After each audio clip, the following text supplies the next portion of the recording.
চলো আজকে তোমাদের নিয়ে যাই জয়পুরের খুবই বিখ্যাত গুরু গোবিন্দ দেবজি কি মন্দির।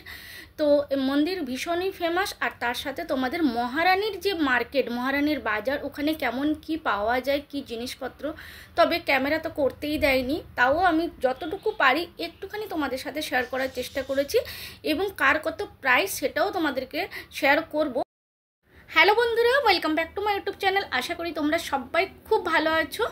আমরা বলতে বলতে প্রায় পৌঁছে গেলাম গুরু গোবিন্দ দেবজি মন্দিরের একদম মেন গেটে। গেট দিয়ে ঢুকলেই সামনে এরকম দোকানপত্র, ছোট ছোট দোকানপত্র দেখতে পাওয়া যাবে, এবং পাখিদের খাওয়ার জন্য কিছু দোকান আছে, যেখান থেকে আমরা ভাবছিলাম পাখির খাবার নিয়ে যাই, কারণ তোমরা অনেকেই জানো আমাদের বাড়িতেও পাখি আছে।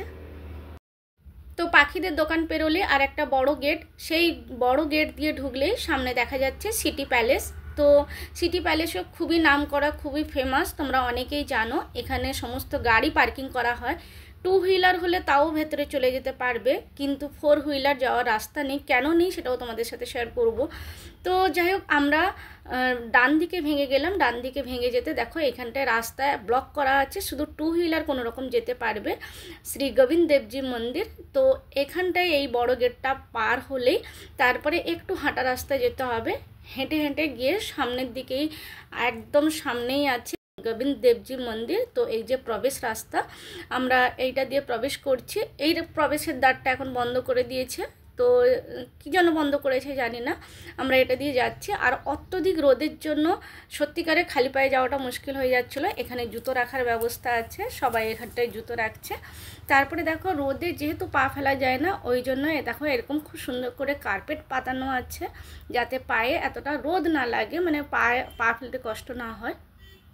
তো আমরা বলতে বলতে দেখো মোটামুটি মন্দিরের সামনে অবধি চলে এলাম, কিন্তু ভাগ্যটা মানে কি বলবো, আমাদের মন্দিরের দর্শন আমরা করতে পারিনি, কারণ সেই মুহূর্তে জাস্ট আমরা এসেছি, বিফোর টাইমেই এসেছি, তাও এসে দেখছি বন্ধ হয়ে গেছে, মানে ঝাঁকি বন্ধ করে দিয়েছে, যার জন্য আমাদের ঝাঁকিটা দর্শন হয়নি। বাদবাকি দেখো সবাই বসে আছে, আমরাও অনেকক্ষণ বসেছিলাম। তো অন্যান্য ভগবানজির দর্শন করেছি, কিন্তু যেহেতু ঝাঁকি দর্শন করতে পারিনি, তাই তোমাদের সাথেও আর শেয়ার করা হলো না। তারপরে এখানটায় আমরা অনেকক্ষণ বসেছিলাম, আর সত্যিকারে ভীষণ ভালো লাগে, এইসব জায়গায় এলে ভালো লাগে। তারপরে আমরা ওখান থেকে বেরিয়ে এলাম জল টল খেয়ে। তারপরে এই যে মহারানীর সাথে আমি বসে আছি, ব্যাপার স্যাপারই আলাদা। তো যাই হোক, এখানটায় জানতাম না যে মহারানীর বাজার আছে বলে। তো যখন জানলাম তখন ভাবলাম যাই দেখি মহারানীর বাজার মানে ওখানে কি কি পাওয়া যায়। তো এখানে 100 গ্রামের একটা রজয়, 100 গ্রাম ওয়েট, তো সেটা দেখালো। এই শাড়িগুলো 2000 টাকা দাম বলছিল। তো যাই হোক, রজয়টাও বেশ দামি ছিল, কিন্তু আমরা নিয়ে যাওয়ার মতো ছিল না, আমরা নিইনি। যদি একদম 100 গ্রাম ওয়েট দেখালো, যে একদম ছোট করেও নিয়ে যাওয়া যায়। তারপরে এখান থেকে কিন্তু ডাইরেক্ট বেরিয়ে যাওয়া যাবে না, সেখান থেকে সামনের দিকে এই যে রাস্তা দিয়ে ভেতরে ঢুকলে ভেতরে বিশাল বড়, মানে মহারানীর মার্কেট বলে কথা। আর সত্যিকারে একদম ইউনিক জিনিস, মানে কোনটা ছেড়ে কোনটা নিই এই রকম টাইপের এত সুন্দর জিনিস, সত্যিকারে না দেখলে বোঝা যায় না। মানে ভীষণ পছন্দ হয়েছে, মনে হচ্ছে যেন অনেক নিয়ে যাই, কিন্তু দামটাও সেরকম আছে। তো এই যে হচ্ছে মহারানীর মার্কেট। এখানটায় আমাকে বললো যে ক্যামেরা বন্ধ করে দিতে, তাই তোমাদের সাথে বেশি শেয়ার করতে পারিনি, তাও মোটামুটি একটুখানি শেয়ার করেছি। আর এখানটায় দেখো শোপিসগুলো খুবই সুন্দর। আর এখানটায় একটা গণেশ মূর্তি তোমাদের সাথে শেয়ার করব। এই যে তোমাদের সাথে শেয়ার করেই নিচ্ছি, পঞ্চধাতুর গণেশ মূর্তি। এটা 750 টাকা দাম। আর সমস্ত জিনিসই সত্যিকারে মানে অসাধারণ, মানে দেখলে মনে হবে অনেক কিছুই নিয়ে যায়। তো আমরা অনেক কিছুই দেখছিলাম, তো এগুলো সিলভারের তৈরি, মানে সিলভারের মিশ্রিত, তো মানে রূপো দিয়ে, কিন্তু জিনিসগুলো দেখো সত্যিকারে খুব সুন্দর। আর এখানটায় একটা সেট দেখলাম, 3500 টাকা দাম বললো সিলভারের এই সেটটা। এটা একটু ভালো করে তোমাদের সাথে পরে আবার দেখিয়ে দেব। আর রূপোর চামচ দেখলাম, সেটাও 200 টাকা, ছোট চামচ। তো এরকম নানা রকম জিনিস আছে। আর এখানটাতেই মানে আমাকে বললো যে না তুমি আর ক্যামেরা করো না, মুশকিল আছে। তো যার জন্য আমি আর তোমাদের সাথে ক্যামেরা আর করিনি, কারণ বেশি ঝুঁকি নেওয়াটাও ঠিক নয়, তাই না। তো তো এই যে ছোট চামচের উপর 200 টাকা দাম।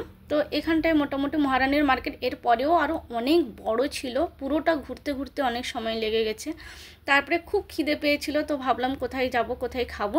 তো আমাদের এক অটোওয়ালা বলল যে না না, তোমাদেরকে আমি ভালো জায়গায় নিয়ে যাব, সেখানে একটা ভালো হোটেলে। এবং লাকিলি ওই হোটেলে গিয়ে একটা বাঙালিই পেলাম যে মানে সার্ভ করছে।